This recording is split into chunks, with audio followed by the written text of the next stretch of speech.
오늘 바이블 타임의 말씀은 잠언 13장에서 15장까지의 말씀입니다.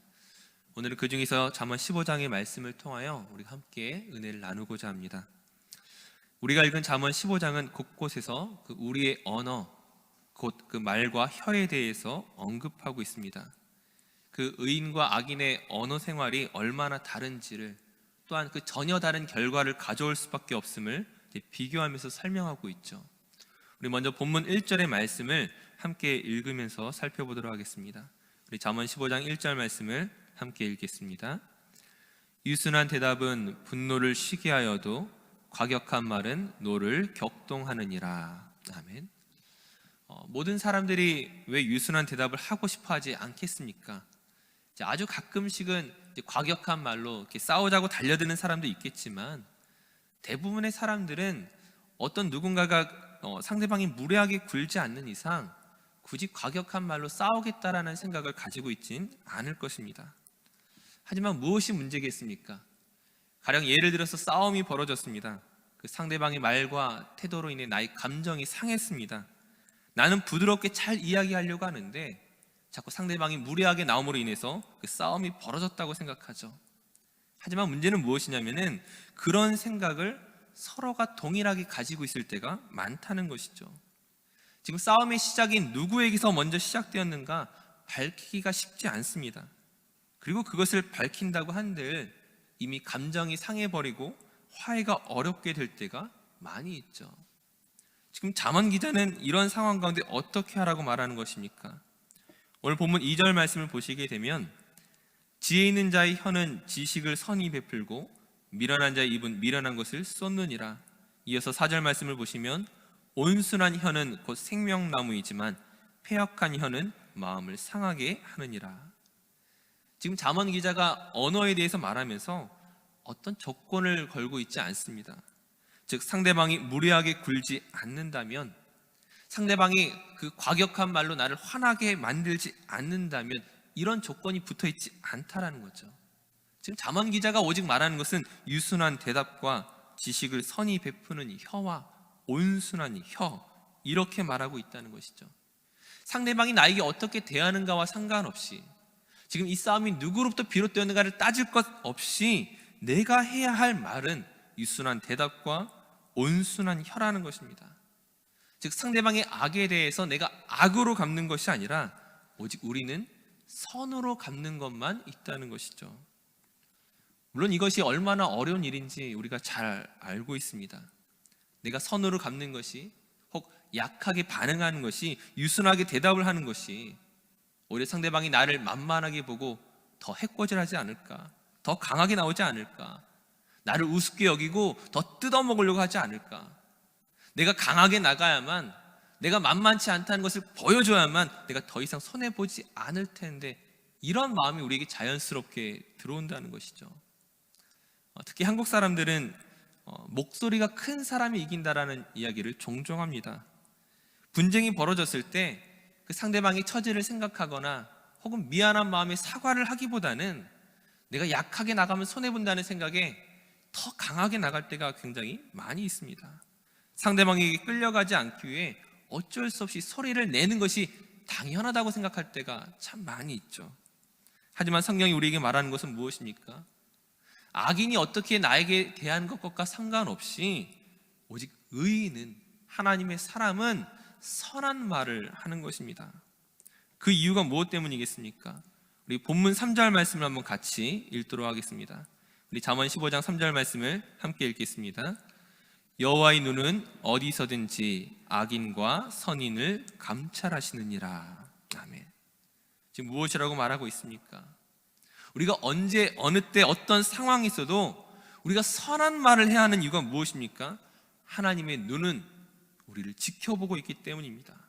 언제, 어느 때, 어떤 상황에서도 저와 여러분 앞에 하나님이 계시다는 것을 우리가 알기 때문에, 그것을 믿기 때문에 우리의 입을 조심해야 되는 것이죠. 그 유순한 대답과 선한 말을 함으로써 혹시 우리가 손해를 보게 된다면, 우리가 목소리를 높이지 않는 것으로 말미암아 우리가 바보 취급을 당하게 된다면 하나님이 그냥 내버려 두시겠습니까?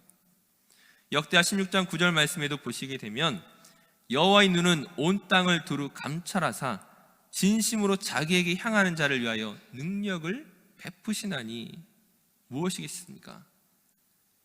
하나님이 나를 위하여 지켜보고 계시고 일하신다는 것입니다. 하나님이 나를 위하여 일하시는 것이 더 좋겠습니까? 아니면 나의 유익을 지키기 위하여 내가 싸우는 것이 더 좋겠습니까? 믿음이란 하나님을 인정하고 하나님이 나를 도우실 것들을 믿는 것입니다. 성경에서 믿음의 사람들이 그들의 삶을 통하여 우리에게 증거하고 있는 것이 무엇이겠습니까? 하나님께서 우리의 인생에 개입하시고 그 하나님의 약속을 신뢰하는 자에게 하나님께서 그 인생을 어떻게 돌보시는지를 증명하신 것이었습니다. 그것을 경험하는 열쇠가 무엇이겠습니까? 하나님을 믿는 것이죠. 우리가 하나님을 믿는다고 말하면서도 동시에 세상의 방식으로 살아가고 있지 않습니까? 세상에서 손해보지 않기 위해서 그 세상의 방식을 내가 사용한다면 우리는 막상 하나님이 어떻게 일하시는지를 온전히 경험할 수가 없게 되는 것입니다. 신약성경의 야고보서 3장을 보시게 되면 오늘 본문과 마찬가지로 언어 생활에 대해서 자세하게 이야기하고 있습니다. 야고보서 3장 8절에서 10절까지 말씀을 제가 읽도록 하겠습니다. 혀는 능히 길들일 사람이 없나니 쉬지 아니하는 악이요 죽이는 독이 가득한 것이라. 이것으로 우리가 주 아버지를 찬송하고 또 이것으로 하나님의 형상대로 지음을 받은 사람을 저주하나니 한 입에서 찬송과 저주가 나오는도다. 내 형제들아 이것이 마땅하지 아니하니라. 지금 야고보가 무엇이라고 말합니까? 찬송과 저주가 한 입에서 나온 것이 마땅하지 않다고 말합니다. 우리의 정체성이 무엇입니까? 우리가 하나님의 사람이고 예수 그리스도를 나의 주인으로 모시고 사는 사람이라면 우리의 언어 생활이 세상과 구별되어야 하는 것이 마땅하다는 것이죠. 우리가 교회에서는 신앙생활을 열심히 하는 것처럼 보이면서 막상 우리의 가정에서 또 교회 안에서 성도에게, 이웃에게 우리가 악독한 말을 내뿜는다면, 상처 주는 말을 내뿜는다면 그것이 과연 온전한 믿음일 수 있겠습니까? 물론 야고보는 앞서 읽은 그 8절 말씀에서 혀를 능히 길들일 사람이 없다고 말하죠. 그 우리의 의지와 생각이 반응한 것보다 빠르게 말이 먼저 나감으로 인해 실수할 때가 참 많습니다. 그만큼 우리의 언어 생활을 다스린다는 것이 무척이나 어려운 일이죠. 사실 이제 기독교와 카톨릭, 불교 등을 포함해서 그 대부분의 종교를 보게 되면 무건수행이라는 것이 있습니다. 즉 일정 기간 동안 다른 사람들과 말을 하지 않는 것이죠. 이 무건수행의 어려움은 무엇입니까? 단지 사람들과 말을 하지 않는다는 것이 아니라 그 마음으로 말을 하지 않아야 되는 것이죠. 즉 악독한 말을, 상대를 비난하는 말을 내 마음속에서 먼저 멈추는 것이야말로 제대로 된 수행일 것입니다. 하지만 우리가 또한 고백하는 것이 무엇이냐면은 이런 수행을 한다고 해서 사람이 의로워지겠습니까? 내가 말을 하지 않는다고 해서 이 마음속의 말을 내가 죽이려고 한다고 해서 과연 그 일들을 이룰 만한 실력이 우리에게 있겠습니까? 이런 수행이 필요 없다, 의미가 없다고 말하는 것이 아니라 근본적으로 무엇이 전제되어야 하는가, 무엇이 먼저 앞서 우리에게 있어야 하는가를 우리가 생각해야 된다는 것이죠. 야고보는 이처럼 혀를 능히 길들일 사람이 없다고 말한 뒤에 이어서 17절, 18절에서 이렇게 말하고 있습니다. 야고보서 3장 17절, 18절을 제가 읽겠습니다. 오직 위로부터 난 지혜는 첫째 성결하고 다음에 화평하고 관영하고 양순하며 긍휼과 선한 열매가 가득하고 편견과 거짓이 없나니 화평하게 하는 자들은 화평으로 심어 의의 열매를 거두느니라. 혀를 능히 길들일 사람이 없다고 말함에도 불구하고 어떻게 우리를 통하여 그 화평과 관용과 양순과 긍휼과 같은 선한 열매가 맺어진다고 말하고 있습니까? 오직 위로부터 난 지혜를 통해서입니다. 즉 앞서 말했던 우리가 노력하고 수행하는 것들이 의미 없다는 것이 아니라 무엇이 전제되어야 하는가? 하나님께서 우리를 돌보시고 우리에게 은혜 베푸시는 것을 먼저 전제해야 된다는 것이죠.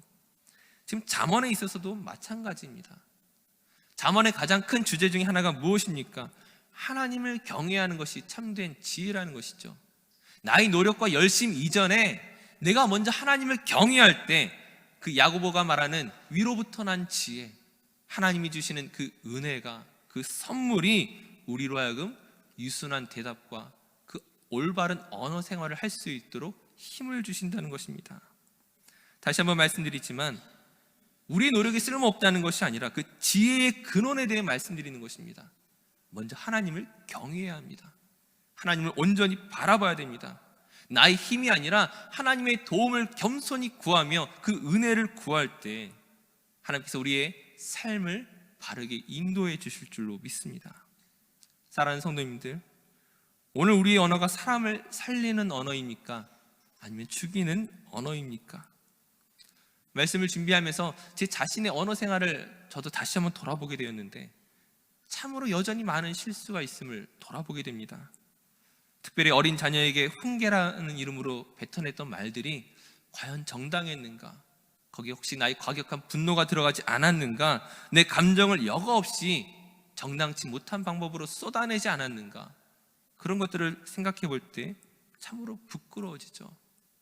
다시 한번 우리 자신을 돌아보면서 지금 잠언 기자가 말하고 있는 그 입술의 언어가 지금 나의 언어와 얼마나 다른지를 비교해 보셨으면 좋겠습니다.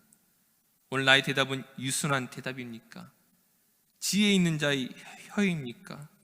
온순한 혀입니까? 지혜로운 자의 입술을 내가 가지고 있습니까? 다시 한번 이 새벽에 하나님의 도움을 구하며 오늘 내게 맡겨진 하루의 삶 가운데 하나님이 기뻐하시는 언어로 사람들을 축복하며 세워나갈 수 있는 귀한 믿음의 언어로 바꿔달라고 함께 기도하는 이 시간 되었으면 좋겠습니다. 기도하겠습니다. 참 좋으신 아버지 하나님, 하나님의 말씀을 거울 삼아 우리 자신을 돌아볼 때 우리가 얼마나 부끄러운지를 생각하게 됩니다. 이 시간 우리의 연약함을 주님 손에 맡겨드립니다. 나의 생각이 아닌 성령이 주시는 그 생각을 따라 믿음을 가지고 살아갈 수 있도록 우리를 붙들어 주시옵소서.